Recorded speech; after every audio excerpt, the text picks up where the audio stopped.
Today I had my very first downtown Seattle full self-drive experience on version 11.3.6. At some point soon I'm going to post the full drive because it's just that cool, but today I'm going to share with you 5 really cool experiences that happened to me and 5 not so good experiences that happened to me. Let's get started. First up on the good list. After full self-drive completes a left turn here, the car has to deal with 2 different things. First, a car cuts in front of me, causing the car to have to now track it versus the car previously in front of it, which is kind of a neat thing on its own. But at that same instant, it also has to pass a sweeper truck that is sort of into its lane. So the car, at the same time as tracking the new car, swerves over it to the farthest point it can inside of its lane to swerve around that sweeper truck there in its lane, causing it to do the most safest thing possible in that situation. Now, the first sort of bad thing that happened was full self-drive knew it was going to be turning here in 0.2 miles, and rather just staying in the far right lane, which is what it should have done, or would have been acceptable to do, I should say, it swerved over to the left lane to potentially pass a car, and then right away it had to kind of cut that car back off again, just a little bit further down the road and get back over again. Now, you might be saying, well, who cares about this? I mean, if the car wants to change lanes to try to maintain the speed, that's perfectly fine. That's true. And this isn't that big of a deal, except that when you're in the car, it just feels very unnatural. And the standard we're comparing all of these things to is like a natural feel to being driven inside of a car. And when you see the full video, you'll see what I'm talking about. There was just a lot of times where cars were being cut off. People even were honking at me, things of that nature, because I kept changing lanes in front of the exact same car, in and out of this lane in front of the same car. And so for that reason, even though this maybe experience right here wasn't any crazy bad thing, it qualified as one of the things on this drive on the naughty list. Now, next on the good list. When it was time for the car to actually change lanes, I thought it did it extremely well. It didn't matter if there was a ton of cars, if there was some weird traffic situation, the car would instantly jump in very aggressively and get between the car and wait for the one car to pass, then dart in right behind it. It felt very aggressive, which is the way you'd want to be inside of a city, kind of a situation like that where you don't have a lot of opportunity and time to wait. And for those of you guys who are around back in the day when we used to be on navigating autopilot on highways and whatnot, and used to kind of miss opportunities because it was so slow, this is a pretty massive improvement. And even though sometimes today it did a lot of changing lanes when I didn't want it to, how it did it was still very good and for the most part very safe. Next up on the not so good experiences was one of those situations that to me is probably the most terrifying about full self-drive. Unfortunately, on this drive, it actually happened quite a few times to me. And this is where full self-drive decides it wants to do another lane change, but then in a split second changes its mind. And it didn't help that this time when it did it right in the middle of a curving intersection. Now, in the video, I know it doesn't look like all that extreme, but as a driver, you just about poop your pants. Now, before we go any further, I want to thank you guys for watching these videos and helping support the channel. If you're new here, thanks for coming and watching the videos. I love you taking the time to watch my crap. If you like this kind of stuff, go down for a minute right now before the video continues and subscribe and hit that like button for me. That's the best thing you can do to support the channel if you want videos like this to continue. Okay, we got some good ones coming up. Let's get to them. Now, this next one qualifies as both a good and a bad, and you'll see why. First, start by watching here how beautiful full self-drive goes from the far left lane over 2 lanes to the far right lane. It swaps lanes with that car that's coming across in front of it and gets all the way over to that far right lane. But this is where it all starts to go wrong. Now, being as how we are in a city and people sometimes just sort of park right in the middle of a lane for all sorts of reasons, maybe they're picking someone up or running into a store or whatever, full self-drive doesn't know why we were stopped. So we sat there and just people on the left side of us were going, but I wasn't going anywhere. The car was staying in that lane. There was a driver in the car in front of me.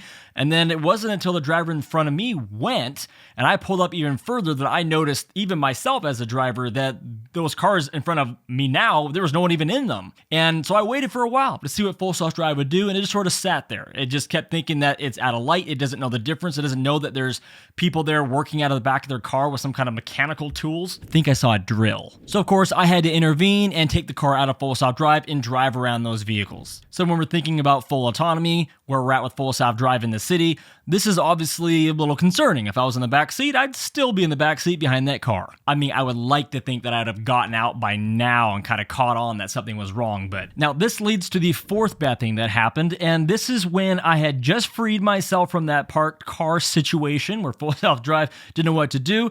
I got around the car, I put it into full self-drive again, and it just went straight into a whole new situation here. An ambulance had stopped at the very top of this hill that I turned into, and it was doing something in the top there very steep hill, and I was sort of stuck in the middle of this intersection, not really doing anything. Also, I could hear other emergency response vehicles coming behind me, and I was blocking that far right lane, so I had to do something. I let the car stay there as long as I could until those emergency vehicles I could start seeing them in my mirrors, which you guys can't see, and then I turned into that far right lane to get out of the way because the car would have just simply stayed there, which again is unacceptable. If this was a full autonomous vehicle, it would have to be able to handle that kind of a situation, which I'm not saying it's a fully autonomous vehicle right now for all you haters out there. I'm just saying this was what happened in that situation, and in the future, it's going to need to be able to handle it. So I put the car into the far right lane and let it go to the top of the hill, turned full soft drive back on to see what it was going to do. But the thing is, I needed to be in the far left lane, turning left right there. So the car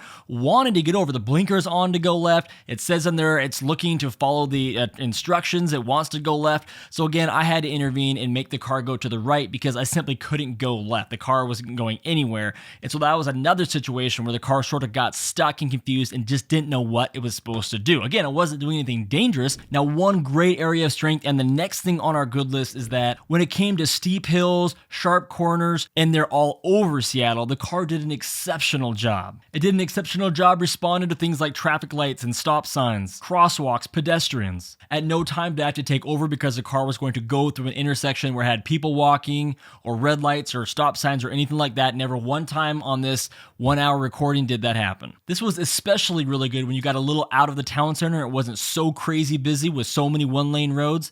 Then it just really purred and did a great job. Okay, we got one more bad and one more good coming up here. Let's do the bad first. And this one was another annoying problem. After the whole ambulance incident, and I had turned right at that lane, I told the car, hey, I'm gonna put you back in full self drive. Now get me back on track. And this is where the car sort of went nuts. You can see it wanted to turn right, then it wanted to turn left, but it was in the middle of the lane. It didn't do either of them, and so I got very confused again. And so I'm sitting here at this intersection, and the car's it's gonna turn left. It wants to turn left there, so I had to disengage full self drive. There was a car in the left turn lane, and that car was going straight. I could not turn left there, and we were in the wrong lane to do that. But you can see the car trying to figure out, should I go right, should I go left right here?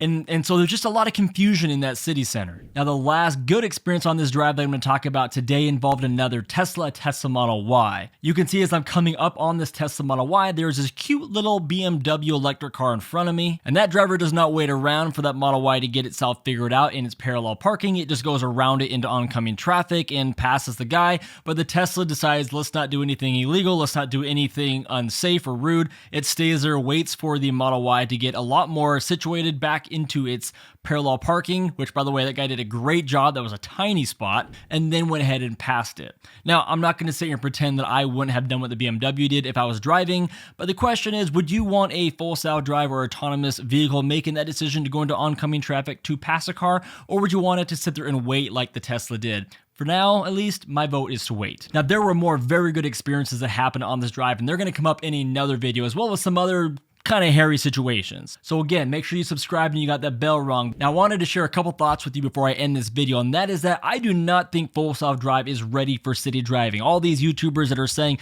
zero disengagements in the city, bull. I'm sorry. I just don't see how that's possible right now. I had so many disengagements. I think it's gonna be there. I think it's amazing. I love it. It's incredible. I just don't see how you're doing zero disengagements in a busy city center like Seattle. I just don't see it happening. Once you get out of that city center, absolutely see it. Rural area like I live in, absolutely see it. Zero disengagements all the time. But in the city center, it's got a long ways to go. There's just too many unpredictable situations that happen there, like you guys saw a little bit of today. And you'll see a ton more of those in the full video coming out and the next tips video. So make sure you subscribe, and I'll see you guys all next one. Oh, and don't forget, I want to hear what your guys' thoughts are about all these we talked about today down below in the comments.